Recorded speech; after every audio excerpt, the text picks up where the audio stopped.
আমরা সবাই কম বেশি সারা বছর যে কোনো সিজনের সবজি সংরক্ষণ করি। তেমনই একটা সবজি হচ্ছে ক্যাপসিকাম। এই ক্যাপসিকামটা আমি সারা বছর যেভাবে সংরক্ষণ করি। আসসালামু আলাইকুম এভরিওয়ান, সবাই কেমন আছেন? আশা করি সবাই ভালো আছেন। আমি আল্লাহর অশেষ রহমতে আলহামদুলিল্লাহ ভালো আছি। আজ আবারও একটা নতুন ভিডিও নিয়ে আসলাম। আজকের ভিডিওটা হচ্ছে ক্যাপসিকাম যেভাবে আমি সারা বছর সংরক্ষণ করি।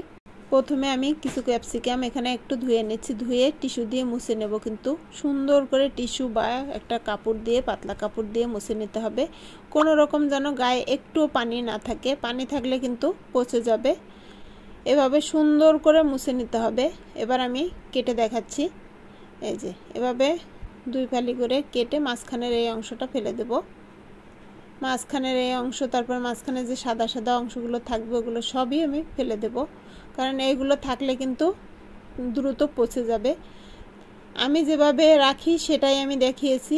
এভাবে যদি রাখেন সারা বছর সংরক্ষণ করতে পারবেন আপনি, কোনো রকম কোনো সমস্যা হবে না। মাঝখান থেকে এভাবে কেটে একদম পুরোই সাদা অংশটা একদম ফেলে দিতে হবে। কিন্তু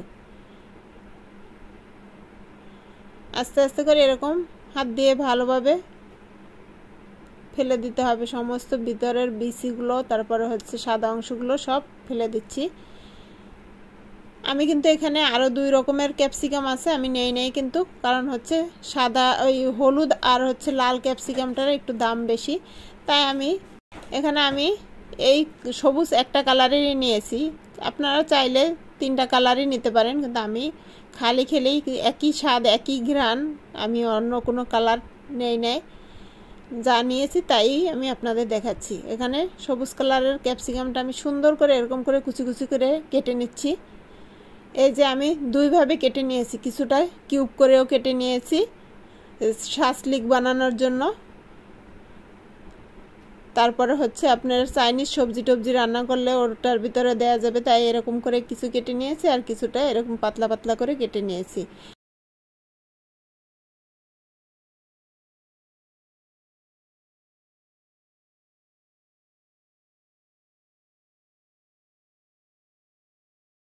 পাতলা করে যেগুলো কাটছি এগুলো এরকম করে ছড়িয়ে দিয়ে ফ্যানের নিচে রেখে দেবো প্রায় 1 ঘন্টার মতন। কারণ হচ্ছে এটার গায়ে যদি কোনো রকম পানি থাকে তাহলে কিন্তু পচে যাবে। এই যে শুকিয়ে গেছে, দেখুন ফ্যানের নিচে আমি রেখে দিয়েছি আর একটা কাপড়ের উপর বিছিয়ে রাখছি, এজন্যই কিন্তু তাড়াতাড়ি শুকিয়ে গেছে।